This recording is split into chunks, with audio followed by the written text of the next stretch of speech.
അപ്പോൾ നമ്മളിന്ന് ഉണ്ടാക്കാൻ പോകുന്നത് നല്ല നെല്ലിക്ക വൈനാണ്.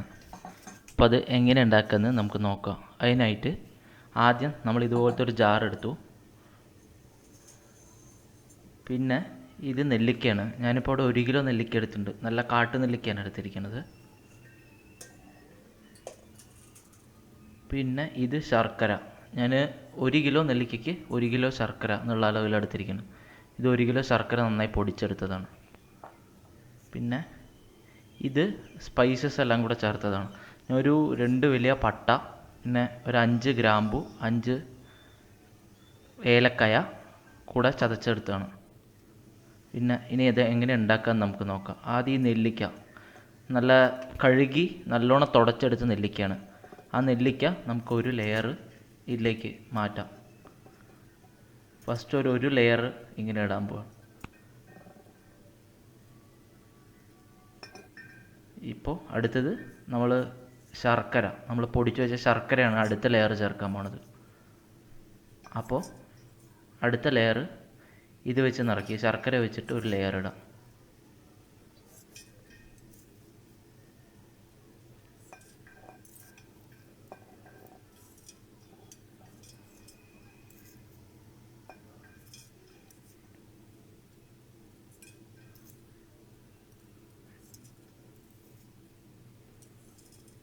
ഇതിപ്പോൾ മധുരമൊക്കെ കറക്റ്റായിരിക്കും. 1 കിലോ നെല്ലിക്കയ്ക്ക് 1 കിലോ ശർക്കര എന്നുള്ള അളവിലിട്ടാൽ.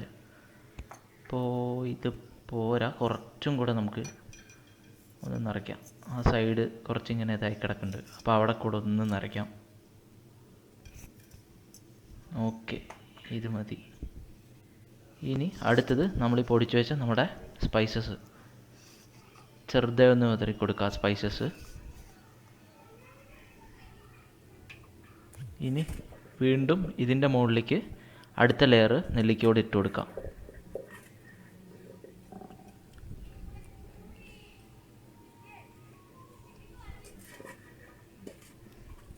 മതി. ഇനി നമുക്ക് വീണ്ടും ശർക്കര ഇതിൻ്റെ മുകളിലോട്ട് ഒരു ലെയർ ഇടാം. ഇങ്ങനെ ലെയറായിട്ട് വേണം ഇട്ട് കൊടുക്കാൻ. അപ്പോഴേ അതിനകത്ത് കിടന്ന് ഈ നെല്ലിക്ക നന്നായിട്ട് ഇതാവുള്ളൂ. അതിനുള്ളിൽ കിടന്ന് ഫെർമെൻ്റ് ആവും.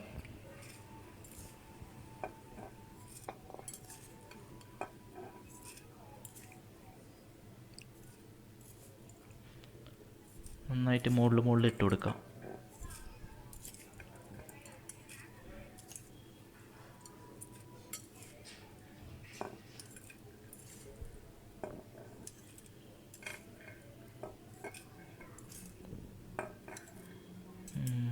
മതി, ഏകദേശം ആയിട്ടുണ്ട്. ഇനി കുറച്ചുകൂടെ സ്പൈസസ് മേലെ ഇട്ട് കൊടുക്കുകയാണ്. മതി. ഇനി ബാക്കിയുള്ള നെല്ലിക്ക കൂടെ നമ്മൾ ഇതിലേക്ക് ഇട്ട് കൊടുക്കാം.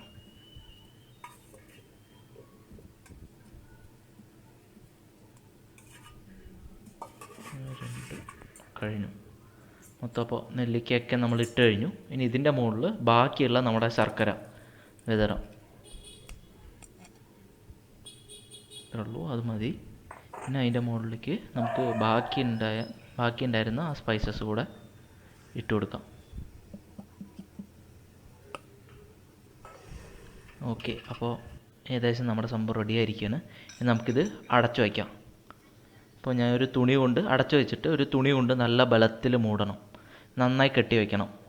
എന്നിട്ട് ഒരു 21 ദിവസം അനങ്ങാത്ത, എവിടെയും ഒന്നും അനങ്ങരുത്. വേണമെങ്കിൽ ആഴ്ച കൂടുമ്പോൾ ചെറുതായി ഒന്ന് ഇളക്കി കൊടുക്കുക. അതെന്തിനാണെന്ന് വെച്ചാൽ ഈ അടിയിലുള്ള ഈ ലെയർ ഒന്ന് അങ്ങോട്ടും ഇങ്ങോട്ടും ആവാനാണ്. അത് മാത്രം വേണമെങ്കിൽ ചെയ്തു കൊടുക്കുക. അല്ലാതെ വെറുതെ അനക്കരുത്. ഒരുപാട് വെളിച്ചുള്ള സ്ഥലത്തൊന്നും കൊണ്ട് വയ്ക്കരുത്. അപ്പോൾ ഇത് ഞാൻ ഒരു ഇരുട്ട് മുറിയിൽ കൊണ്ട് വയ്ക്കാൻ പോകണം. അതിന് ശേഷം 21 ദിവസം കഴിഞ്ഞിട്ട് നമുക്ക് എടുത്ത് നോക്കാം. അങ്ങനെ 21 ദിവസം കഴിഞ്ഞ് എടുത്തു കഴിഞ്ഞാൽ നമ്മുടെ വൈന് റെഡിയാണ് കുടിക്കാൻ.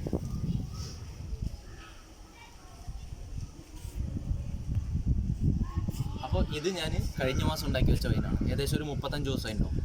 അപ്പോൾ ഈ വൈൻ എങ്ങനെയുണ്ടെന്ന് നമുക്ക് ടേസ്റ്റ് ചെയ്ത് നോക്കാം.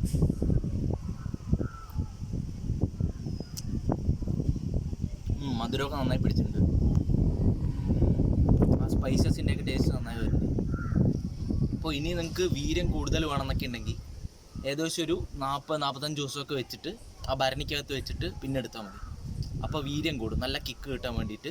എത്ര ദിവസം വയ്ക്കണോ അത്രത്തോളം കിക്ക് കിട്ടും. അപ്പോൾ എല്ലാവരും വീട്ടിൽ ട്രൈ ചെയ്ത് നോക്കുക. ചീസ്.